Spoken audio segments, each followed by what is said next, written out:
Good morning. My name is Rebecca Poole. The majority of you probably already know what gifted programs are, but for those of you who don't, gifted programs are, as the name would imply, programs that offer more challenging education to specific students that are chosen either through scores on screening tests or through teacher recommendations. The exact details of the curriculum varies from program to program, but the one thing that remains consistent throughout all of them is that gifted program alumni benefit greatly from it, but those who are not part of the gifted program can be left struggling to catch up. Students who participate in gifted programs benefit greatly from it. According to a dissertation by Doctor of Education Carrie Giebalt, gifted program alumni are more likely to receive graduate or honors degrees from college later, as you can see in this image of college graduation. This allows them to apply for higher income jobs like the archetypical doctors and lawyers that parents always seem to want their kids to marry when they grow up, but I digress. And even when it doesn't come to jobs that require higher degrees, what's going to look more interesting to an employer? Someone whose only claim to fame is an associate's degree from a community college, or someone who went through 6 to 8 years of collegiate hell just to get a graduate's degree? You all think capstone is bad? Good luck on your master's thesis. In addition, more jobs lately have been requiring a bachelor's degree just to apply. According to this graph, 72% of jobs will require at least a bachelor's degree by 2018. While Giebalt's study referred specifically to graduate's degrees as opposed to bachelor's degrees, gifted students are more likely to receive bachelor's degrees as well because, according to a study by Doctor of Education Julie Cady, a study by Lewis Terman showed that students who don't take part in gifted programs may be less likely to learn the proper study habits that they need for college and do poorly in college as a result. This is probably because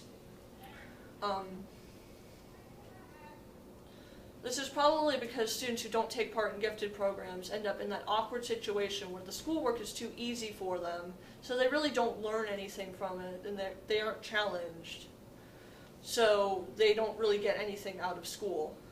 Those of you who have taken at least the first few years of a foreign language course will know that regular classes can be a total snooze fest for students who are capable of so much more. And regular classes in elementary schools are largely the same way. So students end up squandering their potential and end up like Einstein's behaving here. Brilliant, but lazy. Going back to the Terman experiment, according to its description in Malcolm Gladwell's Outliers, the Story of Success, the findings demonstrated a number of theorems about how gifted education works, and I would like to apologize in advance to any AP Lang students who might be having flashbacks right now. Lewis Terman selected a couple of different male elementary school students from across the nation who had abnormally high IQs and tracked them for the rest of their lives, because that's not creepy at all. The termites, some of you might think that's a joke. He actually called them termites because that's something you want to be known as for the rest of your life. They produced varying results. Some termites did exceedingly well and became wildly famous, getting Nobel Prizes and the like. Most of them, however, were reasonably well off by the time that they had settled down, but they did not they didn't become as wildly successful as Terman had hoped, and a few even dropped out of school entirely. The determining factor in the end was whether or not each termite was willing to work hard. And it was because of this that the modern gifted programs of today were founded to ensure that students would learn how to work hard and challenge themselves so that they wouldn't squander their potential. So you might be wondering, what does it matter? Any student who is bright enough to get into a gifted program will get into it, so there's not going to be any of that squandering of potential.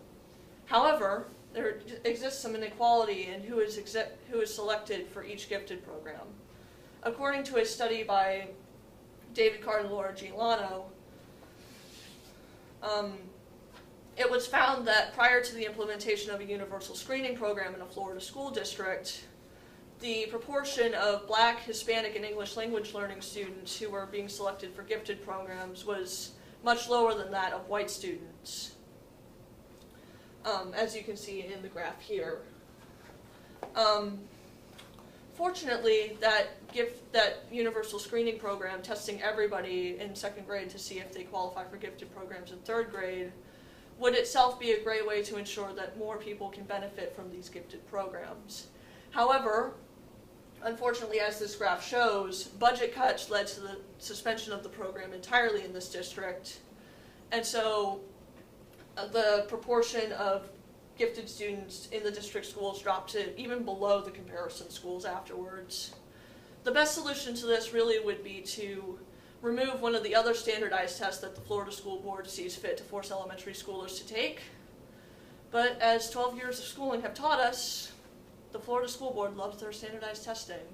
Still, I believe that implementing this universal screening program would continue on to benefit the rest of society and in the end make up for any economic setbacks that it might bring.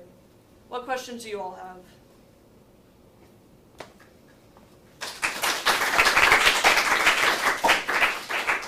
All right, Becca, I got 2 questions for you.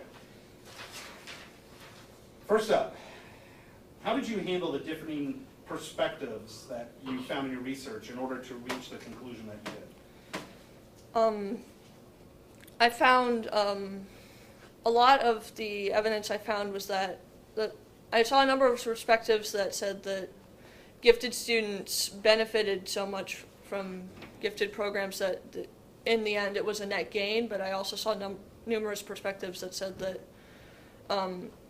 students who were not part of gifted programs ended up struggling as a result, so I combined them, and ultimately because there was more evidence that non-gifted students suffered from not being part of these programs, and because there was so much inequality in how they were selected, that was ultimately how I came to the conclusion that we need to allow more students into gifted programs. Okay.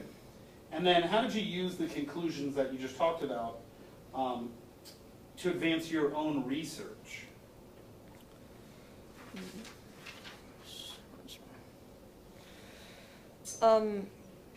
I already knew, because I was a gifted student myself, that gifted programs benefited gifted students, but I had also heard from some of my friends that because they weren't part of these gifted programs, they had some difficulty in getting further in school. And so because I already knew that that was a struggle that was going on, I researched to see if those conclusions were actually founded or not. All right, good. Thank you.